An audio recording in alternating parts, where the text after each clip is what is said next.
Okay, this is part two of my kind of rambling vlog on the Trojan War. In the first part, I just kind of talked about my own personal history of it, how I got interested in it, kind of what I was interested in.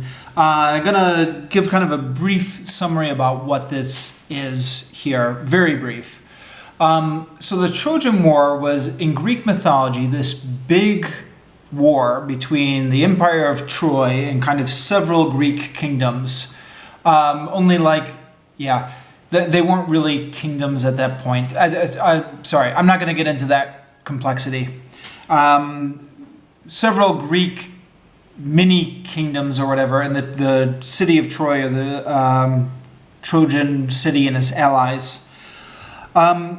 There's been, I guess, always kind of some debate about how historical this is. So the Greeks and the Romans thought this was an actual historical event. And then for a long time, people didn't think it was historical. And then there was an archaeologist in the 19th century who discovered the city of Troy kind of right where Homer's Iliad said it would be. And then people said, oh, right, okay, so maybe this war was historical. Not the parts about the gods fighting and all that kind of stuff, but like maybe there was really a war at this spot. I don't know. Maybe this narrative we hear is a little bit oversimplified, or maybe the consensus is a little bit over-exaggerated. I always kind of thought it was strange that there was a period when people would think that it was completely non-historical.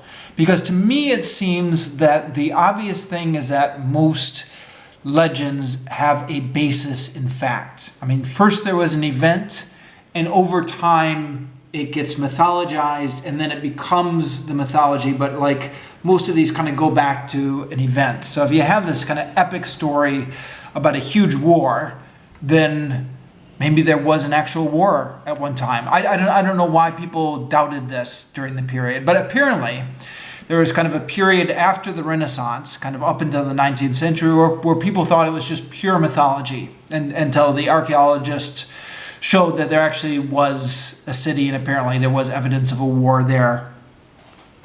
According to mythology, the whole war kind of started off because Helen, who was married to one of the Greek kings, went off with Paris to Troy. And the legends differ. In some legends, she kind of elopes with him and leaves her husband.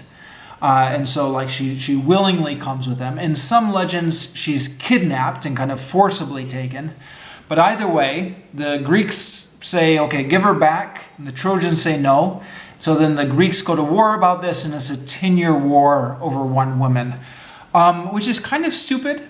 But I guess it's like the Trojan horse thing at the end.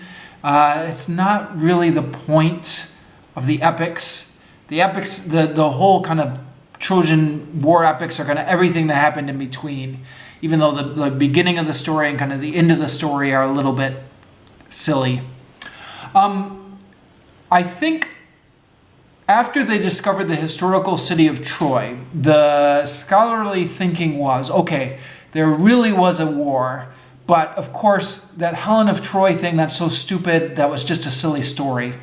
What probably happened is kind of Troy was this kind of big trading center, and so like it was kind of taking money away from the Greeks by kind of sucking up all the trade. So a bunch of the Greek cities kind of got into this coalition and decided to fight against Troy. And then it was like a big war, and then after they came home, it got mythologized.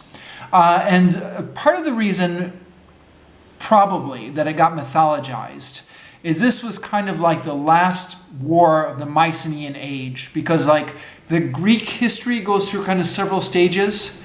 And so like the Mycenaean Greeks were kind of like, I don't know, the Golden Age Greeks are kind of the original Greeks. And then after that, there was a Dorian invasion, and there's also kind of the collapse of the Bronze Age, which is a different topic, but kind of civilization kind of collapsed all around the Mediterranean for reasons people really aren't sure. And kind of they went into a dark age, which may be why this kind of last great war before that happened got so mythologized, maybe. I was reading an article, I don't remember when I read this, it was 10 years ago or something, but they said actually people are beginning to rethink this and think maybe Helen of Troy may have been historical. Because if you think about it, if you read history, wars always need a pretext. And the pretext for wars is often something stupid. So, there's these two rival kingdoms. They both want to kind of vie for influence. And they get into the actual pretext for the war is something really, really stupid. What have been some historical examples? Like the Franco-Prussian War got started just because Bismarck wrote a nasty letter. Or I think there was once a war fought over soccer or something like that. It wasn't really over these things. It was just these two countries are ready to fight and they just kind of seize on any pretext they can. So if you look at it from that angle, like maybe there really was a Helen of Troy and these two kind of peoples were just kind of ready to go to war anyways. Yeah, well, why not, huh? So that's kind of the Trojan War in a nutshell. Actually, sorry, that's not doing justice to it. I don't have time to get into it, but you'll just have to take my word for it or maybe look this up yourself. The kind of fascinating thing is kind of all the stories surrounding it, even though the core of the story is quite simple. So kind of all the stories about battles between heroes on both sides, and the gods get involved in some of the fightings, and the gods will be in different battles. And there's all these kind of personality conflicts within the Greek camp. And just kind of all those things together is kind of what makes the whole elaborate story. So why is it interesting? Well, one, I guess there's just kind of this sprawling epic story which makes it interesting. I mentioned this before, but there's an element of fascination in the violence of it. Even though it's maybe not the most edifying part of human nature, it's there. It is a part of human nature. There are some passages in the Iliad where kind of the gods and the humans kind of get into the fights. The deeds of Diomedes kind of always struck me as a really kind of epic fight between kind of the humans and the gods. I think at one point Athena kind of is driving the chariot for Diomedes and telling him, okay, there's Ares, the god of war. You're going to take him on and I'm going to drive the chariot for you. And she drives it right up, and Ares is kind of over there wreaking havoc against the Greeks because Ares was on the Trojan side. Just kind of these epic showdowns between heroes and stuff like that. I'm going to go off on a little bit of a tangent here, but I was reading this book. Haven't reviewed it here because I kind of got distracted by other things. I'm only halfway through it, maybe less, called The Moral Animal. Why We Are the Way We Are, kind of the new science of evolutionary psychology. And this book really depressed me. It has been depressing for me. I'm not even finished with it yet. Because it kind of reduces kind of all of human nature to kind of evolutionary reasons. We're kind of fascinated with sex because sex is good for evolution. That's where the children come from. We're fascinated with violence because, violence is how humans compete for resources. And it is kind of, it's a depressing lens through which to view human nature. But it makes a depressing amount of sense, especially when you consider how much of world literature is based on sex and violence. Not just the Greek literature. You go over to ancient China and all of their epics. The Romance of the Three Kingdoms and stuff like that is based on all these wars. Or what's that epic in India? I think the Bhagavad Gita is actually not the whole thing. The Bhagavad Gita is actually only a small portion of it, but there's this whole epic war poem in India. Kind of, there is this fascination with violence, but it's also kind of depressing to think about how much of our literature is based off of this fascination with violence. Kind of, in my darker moods, I think, well, geez, human race got wiped out tomorrow. What would be the loss? We're just kind of these stupid animals fascinated by these stupid things. That's the glass half empty version of it. I think the glass half full is kind of once the Trojan War became established as a major theme within Greek literature, authors started to do really interesting things with it. So the Trojan War is the predominant theme in Greek literature. Kind of over half of Greek literature is based on the Trojan War. So this is kind of like what they were mostly writing about. So, I guess you could compare it to kind of what are the dominant themes in popular culture now. I guess at this moment right now, we're kind of living at a time when comic book movies are very popular, to give one example, right?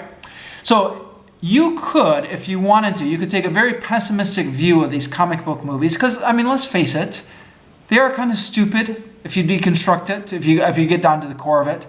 You can say, oh, this is so stupid. Why are we watching these movies about a guy in a cape fighting against another guy in a cape? But like, that's missing the point. I mean, the point is, these are the movies that are the popular form of entertainment now. And then you have to think about what interesting things does each new movie do to this genre, because we've already established that this is a genre. So like I think kind of maybe all human art kind of comes out of this. You can't say like, oh, this is such a stupid premise. You just have to kind of say, okay, this is the premise, this is what people are interested in. Now kind of what new interesting things does each author do to it? And if you look at it, the Trojan War from that angle, there's a lot of really interesting stuff going on. The Iliad is kind of the most famous thing, and I've already said that I cheated when I read the Iliad because I read a prose translation. But the whole thing is written in meter. Apparently in the original Greek, it's written in this thing called dactylic hexameter, where there's kind of one long syllable and two short syllables following. And you've got them in kind of lines of 6. So one long, two short syllables, one long, two short syllables. And like, I've not read it in the original Greek. I've not even read a poetic translation of it in English. But like, the Iliad is huge. I mean, it's a really long poem, even to just kind of read through it in English, kind of imagine to kind of keep that rhythm going through the whole thing. And I think it's also in couplets as well. And plus, Homer was really famous for his use of metaphor. Kind of in the Iliad, he kind of goes on these extended poetic metaphors. So even though it's just kind of this violent story, like the artistry of this is supposedly really good. Sorry, I'm saying supposedly because I've not actually analyzed the Greek poetry myself, but that's an example. The other thing I think that gets a little bit interesting, and this is more kind of accessible even in translation about the Trojan War, is how different authors will kind of take different takes on it. So you kind of have one author kind of saying, okay, this guy is the hero. And you have another author and you kind of say, this guy was a jerk. He wasn't the hero at all. And they kind of tell the stories from like different points of view. And I think kind of there are a couple, I think there are a lot of different, really every single work of Greek literature is kind of an example of this really. But there are two things that really stand out. One is Trojan Women. And I forget who the author is. Sorry, I should have looked this up beforehand. But it's this famous Greek play about what happens to kind of 4 Trojan women after the fall of Troy. And it gets you to kind of sympathize with kind of how awful it is to be kind of the defeated women when the city has fallen and you're kind of at the mercy of your captors. And this is, this is a Greek person writing this. So he's kind of sympathizing from the Trojan angle. And then the Greeks are all the barbarians in this. And the Trojan women are the ones who are kind of suffering, and the sympathetic characters. And apparently, This was written during the Peloponnesian War, after Athens had kind of sacked a city and done kind of horrible things to the people in that city. And then this was an Athenian writing this as kind of a response to kind of what the Athenian army was out there doing in the war. So the Greeks would kind of use the Trojan War as an example to kind of talk about like the wars during their time and the political issues in their day, and also kind of come at it from different angles. Sometimes I think when we study literature, at least in my university, you got the sense that a lot of these kind of things like modernism or deconstructionism were kind of like a new thing. But, I think, I don't know, correct me if I'm wrong, somebody who knows more about literature. But, I think this goes all the way back to the ancient world, where the Greeks were kind of deconstructing their own myths and kind of saying, okay, like, what is this myth really when we look at it? Isn't it kind of much more horrible than we actually thought it was? I think a lot of these Greek plays kind of deconstructing the myths, and a lot of the Greek plays were about the Trojan War. Again, half of all Greek literature was about the Trojan War. And then the Romans got involved in it. And now the Romans kind of stole their mythology from the Greeks. They kind of changed the names from it, but the Greek gods became the Roman gods. Greek mythology kind of largely became Roman mythology. And the Romans decided that they were descended from one of the Trojans. And then this guy Virgil writes epic about Aeneas, who is a Trojan hero. And so then you kind of see like the whole fall of Troy completely from the other side of it, from the Trojan side of it, and kind of all your sympathy is for the Trojan heroes against the Greeks. So those kind of things, I think, kind of make this, maybe there's a lot of redeemable themes and kind of influences in the Trojan War canon. And now most of this, of course, comes from classical mythology, but like the canon doesn't end there. I think even the medieval writers were playing around with this. So there's a story called Troilus and Cressida, which I think is kind of now accepted as kind of part of the Trojan War story. But this story was not from the Greeks, not from the Romans. It didn't even come till the Middle Ages. I think Geoffrey Chaucer was the first one who wrote it.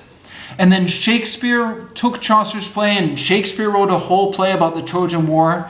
And the Troilus and Cressida are kind of a Romeo and Juliet type thing. I think he's on the Trojan side, she's on the Greek side, they fall in love. So just kind of the evolution of it. I hope I'm not breaking a confidence here. This kind of all took place in a public blog, but I had a friend who teaches literature at the university, and he was kind of teaching the Iliad, and he got really kind of fed up with it about how the whole book is really violent. And he said, why is this regarded as kind of one of the most famous, one of the best books in the Western literary canon? And I kind of thought about it a bit, and to be perfectly honest, maybe he had a point, but even within the Iliad, you do see kind of the Trojans presented as kind of sympathetic figures. I think there's a chapter in the Iliad where Hector talks to his wife, and like you kind of see both of them as humans, and she's really worried about what's going to happen to their son when Hector goes off to fight, and you get real sympathy for them. And I don't know. I mean, on the one hand, it's a barbaric kind of Bronze Age tale of kind of blood and war and stuff like that. But on the other hand, I mean, I grew up Christian, kind of went to, Sunday school, Christian schools. You go through the Old Testament and you don't see this kind of humanizing of the other side anywhere in the Old Testament. There's no Old Testament equivalent of Trojan women. There's no like Canaanite women. There's no like Philistine women where you have a kind of a play kind of sympathizing with them. Actually, I take that back. kind of. There is Christine Hayes at Yale University has an interesting series of lectures you can watch on YouTube about the Old Testament. And she talks about the book of Ruth. And I guess Ruth maybe is kind of the Trojan women of the Old Testament. Because she says Ruth was written during the time of Ezra and Nehemiah, when there was like so much, you read Ezra and Nehemiah and it's like, get rid of all the Moabites, don't let the Moabites live with you, blah, blah, blah, blah, blah, kick the Moabites out. And then the story of Ruth is about this pious Moabite who becomes welcomed into kind of a Jewish family. Now, it's a little bit different in the Old Testament. I'm picking hairs here. But there's Ruth and there's also Rahab, in the book of Joshua, the Canaanite. And they're presented sympathetically. Maybe there's even more. There's that woman, what's her name, Jael, who killed anyways. There's a handful of maybe sympathetic women who are portrayed sympathetically, but they're always portrayed sympathetically because they defected to the Israelites. There was this acknowledgement in the Bible that in some of the books of the Bible, not in Ezra and Nehemiah, but in some of the books of the Bible, there is an acknowledgement that there's no kind of bad blood in the Canaanites and the Moabites. They're not irredeemably evil. They could come to God. But they have to come to God. They have to join the Israelites to be portrayed sympathetically. So like when the Israelites go through and massacre a Canaanite village, you never get anything in the biblical literature which kind of portrays kind of what happened to those women sympathetically, the way you do in Greek literature, where they kind of portray kind of what happened to the Trojan woman very sympathetically. Even within the Iliad, there are instances of this. There's also an interesting part in the Iliad, right at the beginning. There's this guy called Thir Cities who kind of stands up and he says, this is a stupid war. It's just started because we've got greedy kings. It does nothing to benefit the common soldier at all. Like, what are we doing here? Why are we fighting to just kind of help the ego of the kings? And he's portrayed as kind of really ugly. And then Odysseus kind of hits him and he starts crying and he sits down and everyone laughs at him. And it's interesting that there are two interpretations of this. Some people think that, this is a barbaric kind of Bronze Age way of looking at war, the one character in the book who makes any sense and says it's a stupid war just gets kind of laughed at and beaten. But there are other people who think that Homer, or whoever wrote the Iliad, was actually putting his own views into this character. And because he knew it would be kind of unpopular at the time, he did as much to distance himself from this character as he could. He made the character look ugly. He made the character get laughed at. But he still put all the criticisms of the war that he could into this one character. And then I think there are other traditions where this character kind of has other lines in more modern versions of the Trojan War. So, that's kind of an interesting way to look at it. Anyways, kind of all those caveats aside, why else is the Trojan War so fascinating? Well, I've already said this before, but half of all surviving Greek literature, over half of all surviving Greek literature, is written about it.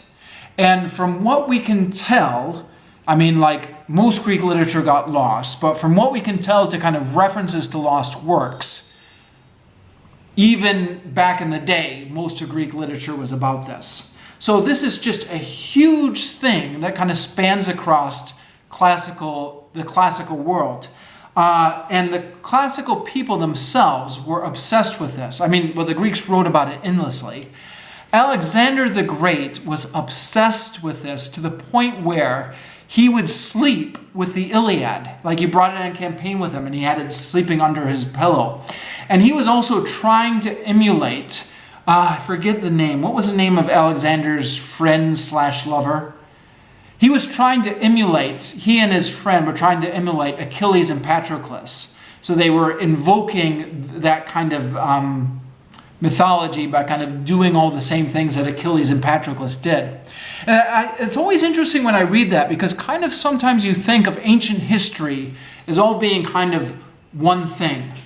But actually, ancient history was like 1,000 years long, or the classical period was thousands of years long, 1,000 years long.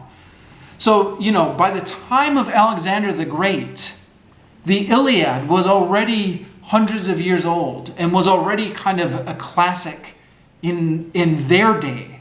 To kind of think of these immense history that these classical myths have kind of influenced every generation, I just find that really fascinating. The other thing is the Trojan War was just kind of the epicenter of Greek mythology. You kind of had all the stories of Greek mythology kind of funneling into this. So you have kind of the age of heroes, kind of the Hercules and Theseus and Jason and the Argonauts, and Castor and Pollux, you know, the Gemini twins. And those are all kind of occurring before the Trojan War. But because Greek mythology is all connected, their legacies lead into the Trojan War. I mean, Helen of Troy was half-sister to Castor and Pollux, the Gemini twins. Theseus had abducted Helen at one point. Kind of one of Hercules' friends, I think, kind of gives us, it shows up at one point in the Trojan War. I'm actually getting a little foggy on the details. Nestor, who's one of the Greek heroes, is kind of the oldest person in the Trojan War, and he's old enough to remember kind of palling around with Hercules and Theseus and Jason and the Argonauts.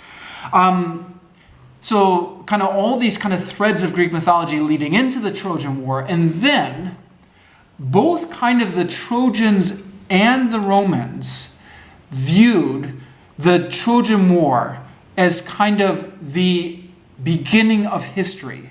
So the ancients didn't make the distinction between mythology and history that we do. They kind of believed it was kind of all history. But they thought that this kind of led into like their era, the present day. So Herodotus, in his histories, which I haven't read yet, but I have in my shelf, he kind of starts off his histories by saying, okay, you know, this all started back in the Trojan War, and that's why the Greeks and the Persians are still fighting to this day. The Romans kind of tied their ancient history back to the Trojan War, like I already said. I'm going to make maybe just one more video and kind of tie up a few loose ends here. I think I've just got a couple more things to say about why this interests me.